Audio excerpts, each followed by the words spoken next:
SV news కు స్వాగతం. ముందుగా హెడ్లైన్స్.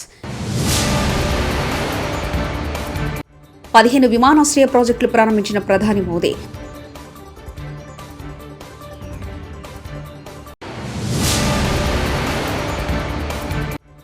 గొర్రె కసాని నమ్మట్లు కాంగ్రెస్ ను నమ్మారు కేటీఆర్.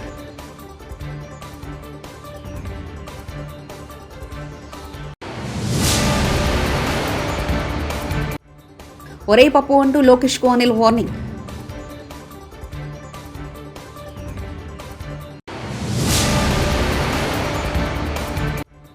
కార్యకర్తల్ని నీలాగా చూసుకునే నాయకుడు లేడు వైఎస్ జగన్ అన్నారు.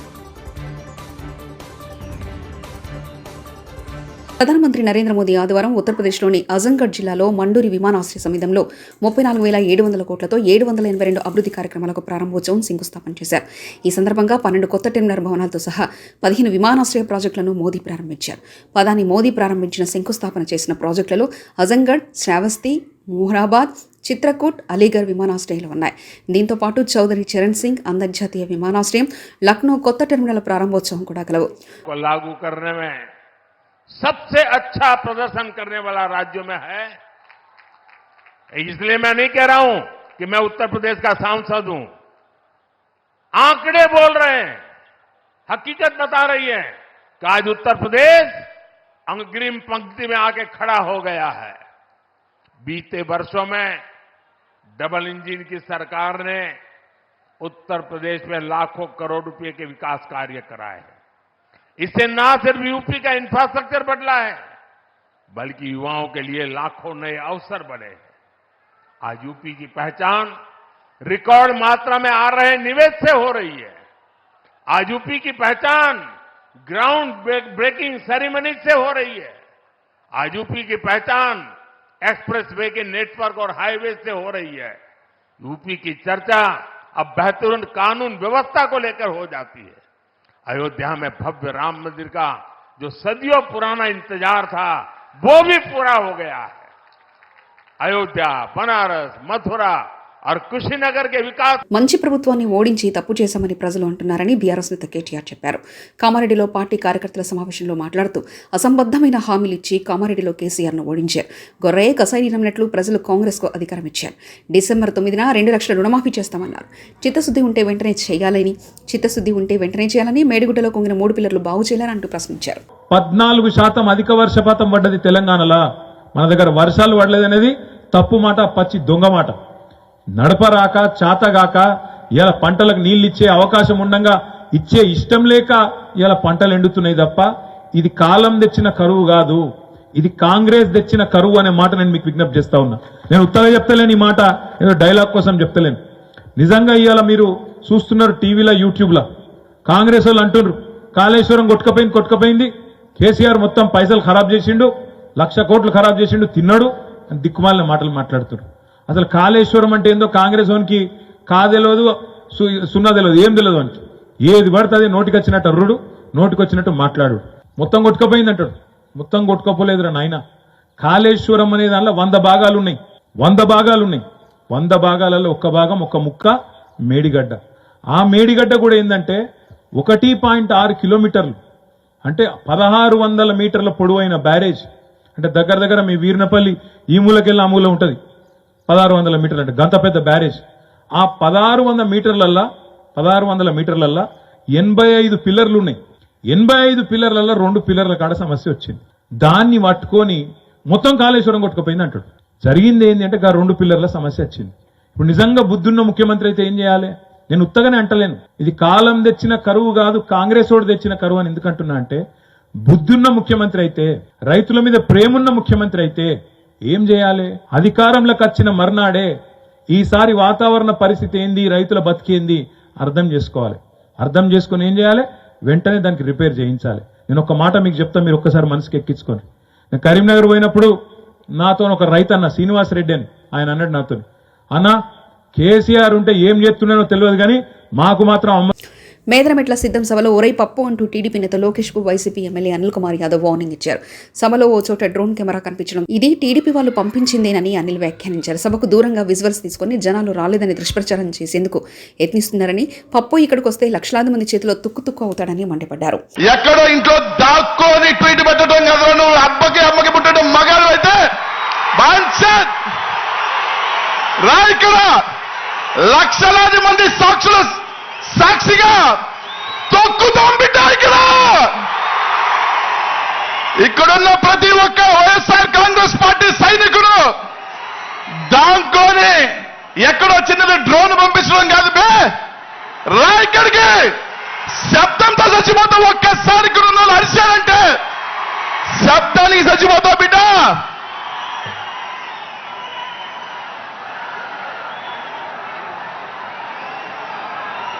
భీమిలి, ఏలూరు, రాప్తాడ్లో సిద్ధం సభలు నిర్వహించిన ముఖ్యమంత్రి జగన్మోహన్ రెడ్డి ఆదివారం బాపట్ల జిల్లా మేదరమెట్ల వద్ద సిద్ధం 4వ సభ నిర్వహించనున్నారు. ముందు జరిగిన 3 సిద్ధం సభలను ప్రజలు ఏమాత్రం ఆకట్టుకోలేదు. సీఎం జగన్ ప్రసంగం ప్రారంభం కాకుండానే సభలకు వచ్చిన జనం ఇంటి దారి పడుతున్నారు.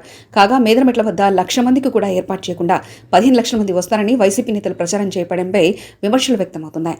16 నెంబర్ జాతీయ రహదారి పక్కనే సిద్ధం సభ ఏర్పాటు చేయడంతో వాహనాల రాకపోకలకు అంతరాయం కలగనుంది. గుంటూరు, ప్రకాశం, నెల్లూరు జిల్లా నుంచి వందల సంఖ్యలో ఆర్టీసీ బస్సులు సిద్ధం సభకు అధికారులు కేటాయించారు. దీంతో ఆర్టీసీ డిపోలలో బస్సులు లేక ప్రయాణికులు ఇబ్బందులు పడుతున్నారు. సిద్ధం సభల పేరుతో ప్రజలను ఇబ్బంది పెట్టడంపై వైసీపీపై ప్రజలు ఆగ్రహం వ్యక్తం చేస్తున్నారు. ఇప్పటికే ఉత్తర కోస్తా సిద్ధం, ఇప్పటికే రాయలసీమ సిద్ధం, ఈరోజు దక్షిణ కోస్తా కూడా సిద్ధం.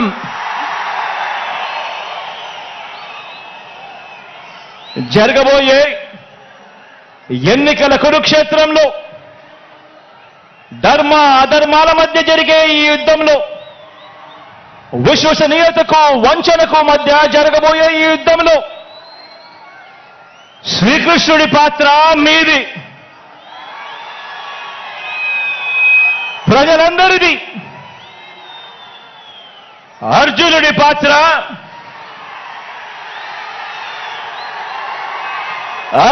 పాత్ర మీ బిడ్డది, మీ అన్నది, మీ తమ్ముడిది.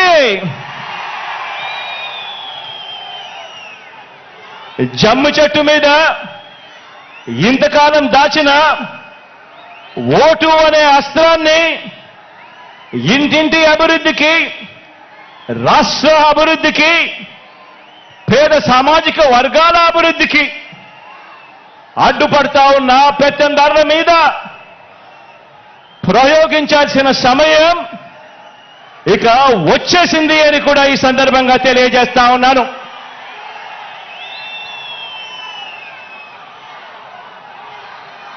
నాకు,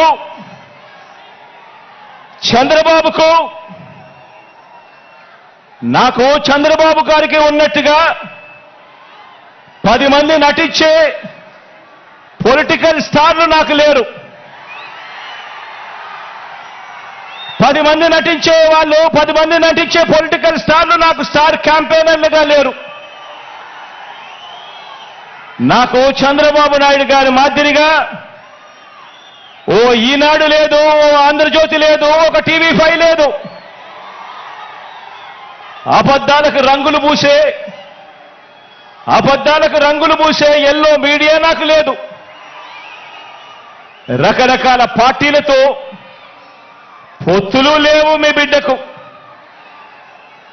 ఒంటరిగానే ఎన్నికలకు వెళ్తా ఉన్న నాకు ఉన్నదల్లా నక్షత్రాలు ఎన్నున్నాయో అంతమంది పేదింటి స్టార్ క్యాంపెయినర్లు నాకు ప్రతి ఇంట్లోనూ ఉన్నారు, ప్రతి గడపలోనూ ఉన్నారు. ఏటా ఉద్యోగాలు భర్తీ చేస్తామని హామీ ఇచ్చిన సీఎం జగన్ నిరుద్యోగులను మోసం చేశారని ఏపీ పీసీసీ అధ్యక్షుడు వైఎస్ షర్మిల ధ్వజమెత్తారు. మెగా డిఎస్సీతో టీచర్ పోస్టులు భర్తీ చేస్తామని హామీ ఇచ్చిన సర్కార్ డిఎస్సీ అభ్యర్థులను దగా చేశారన్నారు.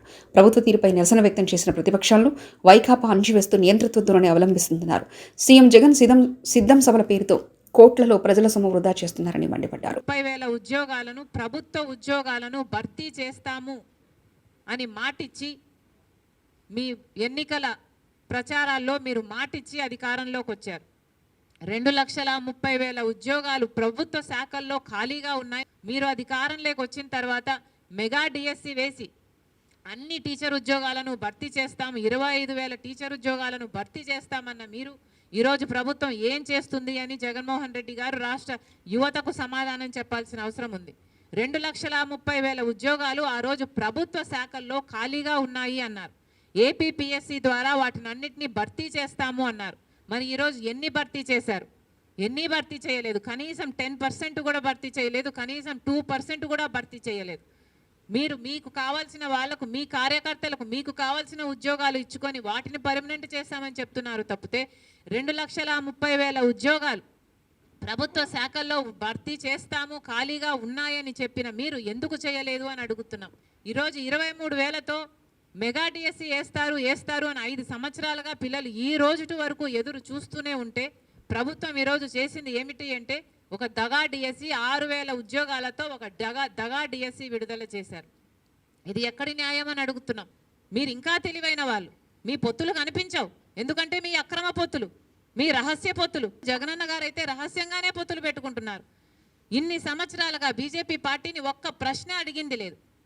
ఇన్ని సంవత్సరాలుగా ఎన్ని బిల్లులు ఉంటే ప్రతి బిల్లులకు మద్దతు ఇచ్చారు జగన్మోహన్ రెడ్డి గారు. ఇన్ని సంవత్సరాలుగా ఎక్కడ వాళ్ళకి ఏ అధికారం కావాలైనా బీజేపీ పార్టీ నాయకులకి మనది పెట్టిందే ఇక్కడే అడ్డా అన్నట్టుగా ఏది కావాలంటే బీజేపీ పార్టీకి ఏ ప్రాజెక్ట్ అయినా బీజేపీ పార్టీ తీసుకోవచ్చు, ఏ అధికారమైనా బీజేపీ పార్టీ తీసుకోవచ్చు, ఏ దేనికైనా రెడీ అన్నట్టుగా జగన్మోహన్ రెడ్డి గారు వ్యవహరిస్తూ బీజేపీ బానిసలుగా మీరు ఎందుకు వ్యవహరిస్తున్నారు అని అడుగుతున్నాం. బీజేపీ పార్టీకి తెలుసు అవినీతి చేస్తున్నారు అని బీజేపీ పార్టీ చెప్తూనే ఉంది. మద్యం మాఫియా అంటారు, మైనింగ్ మాఫియా అని చెప్తున్నారు, వాళ్ళ నాయకులే వచ్చి మాట్లాడుతున్నారు. మరి మీకు తెలిసినప్పుడు మీరు ఎందుకు ఏ యాక్షన్ అయినా తీసుకోవడం లేదు ప్రభుత్వం మీద? ఈరోజు మద్యం మాఫియా ఎంత భయంకరంగా జరుగుతుంది. ఈరోజు మన రాష్ట్రంలో మద్యము డిజిటల్ పేమెంట్సే లేవు. ఎవడు మద్యం కొనడానికి వెళ్ళినా క్యాషే, అంటే క్యాషే పెట్టి కొనాలట, డిజిటల్ పేమెంట్సే లేవు. మరి మీరు క్యాష్ పెట్టి కొంటుంటే అసలు ఎంత అమ్ముతున్నారు? స్టేట్ ట్యాక్స్ ఏంటి, సెంట్రల్ ట్యాక్స్ ఏమిటి? అసలు పద్ధతి పాడు ఏది ఉండాల్సిన పని లేదా? కేంద్రంలో అధికారంలో ఉంది, మీరు వాచ్ డాగ్స్ కాదా బీజేపీ పార్టీ? మీరు ఇక్కడ యాక్షన్ తీసుకోవాల్సిన అవసరం లేదా? మీ ఈడీలు, సిబిఐలు, మీ ఎంక్వైరీలు ఇక్కడ ఏం పనిచేయవా? మీకు తొత్తులుగా ఉన్న వారి దగ్గర పనిచేయవు, మీకు వ్యతిరేకంగా ఉన్న వాళ్ళ దగ్గర పనిచేస్తాయి, వాళ్ళని మళ్ళీ లొంగ తీసుకోవడం కోసమే. ఇది ఏం పద్ధతి అని అడుగుతున్నాం. మాఫియా జరుగుతుందని తెలుసు, లిక్కర్ మాఫియా అని మీరే చెప్తున్నారు. సిద్ధమని పెద్ద పెద్ద సభలు పెడుతున్నారు. ఒక్కొక్క సభకి 90 కోట్ల రూపాయలు అవుతుందట. ఎక్కడి నుంచి వస్తున్నాయండి ఈ డబ్బులన్నీ? సిద్ధమని పెద్ద యాడ్ క్యాంపెయినే నడుపుతున్నారు. 600 కోట్లు ఖర్చు పెడుతున్నారట. ఎవరి డబ్బులు ఇవి? ఎక్కడి నుంచి వస్తున్నాయి ఈ డబ్బులన్నీ? ప్రజలందరూ కూడా ఆలోచించాల్సిన అవసరం ఉంది. ఆంధ్రప్రదేశ్ పొత్తులపై జాతీయ నాయకత్వం నిర్ణయం తీసుకుందని భాజపా ఏపీ రాష్ట్ర అధ్యక్షులు దగ్గుబాటి పురంధేశ్వరి అన్నారు. విజయవాడలో భాజపా ప్రచార రథాలను ప్రారంభించిన సందర్భంగా ఆమె మాట్లాడారు. తెలుగుదేశం పార్టీ, జనసేన పార్టీలతో పొత్తు ఏర్పడడం సంతోషకరమన్నారు. సీట్ల విషయంపై 1-2 రోజుల్లో స్పష్టత వచ్చే అవకాశం ఉందని చెప్పారు. దుష్ట శిక్షణ రక్షణ కోసమే ఈ పొత్తులని తెలిపారు. తెలుగుదేశం పార్టీ ఈ 2 పార్టీలకి సంబంధించినటువంటి అధ్యక్షులతోటి కూడా మా జాతీయ అధ్యక్షులు మరియు అమిత్ షా గారు వారు కూడా వారిద్దరితోటి సమాలోచన చేయటం జరిగింది. సంతోషం ఏమిటంటే ఏదైతే మనం పొత్తు అని చెప్పి అనుకుంటున్నామో ఆ పొత్తు ఖరారు అయ్యింది అనేటువంటి విషయాన్ని మీ మాధ్యమంగా ప్రజలకి తెలియజేస్తున్నాం. అయితే సీట్లకు వచ్చేటప్పటికి ఎన్ని సీట్లు, ఏ సీటు అనేది ఇవాళ రేపట్లో ఖరారు అయ్యేటువంటి అవకాశం ఉంటుంది.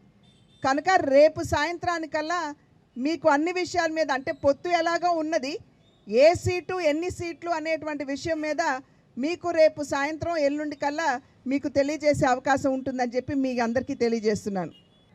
దుష్ట శిక్షణ, శిష్ట రక్షణ జరగాలి అని అంటే శ్రీరాముల వారికి కూడా మరి ఆంజనేయుడు, జాంబవంతుడు, విభీషణుడు అదేవిధంగా ఉడత సహాయం కూడా తీసుకోవాల్సి వచ్చింది. ఇవాళ రాష్ట్రంలో కూడా అదే పరిస్థితి ఉంది. దుష్ట శిక్షణ జరగాలి, శిష్ట రక్షణ జరగాలి. కనుక మా కార్యకర్తలు ఈ విషయాన్ని అర్థం చేసుకోగలిగినటువంటి సామర్థ్యం కలిగినటువంటి కార్యకర్తలు. వారు రాష్ట్ర హితాన్ని ఆకాంక్షించి ఏ నిర్ణయం అధిష్టానం చేసినా కూడా దానికి ఖచ్చితంగా మంచి క్రమశిక్షణ కలిగినటువంటి కార్యకర్తలుగా కట్టుబడి ఉంటారు. 15 విమానాశ్రయ ప్రాజెక్టులు ప్రారంభించిన ప్రధాని మోదీ.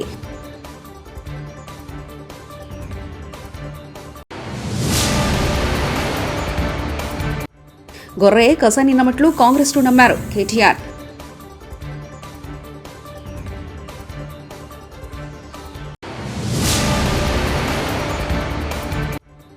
ఒరే పప్పు అంటూ లోకేష్కు అనిల్ వార్నింగ్.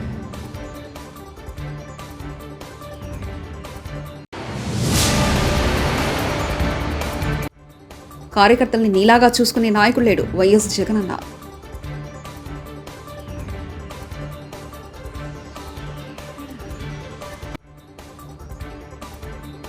ఇవి బులెటిన్ విశేషాలు. చూస్తూనే ఉండండి ఎస్వీ న్యూస్.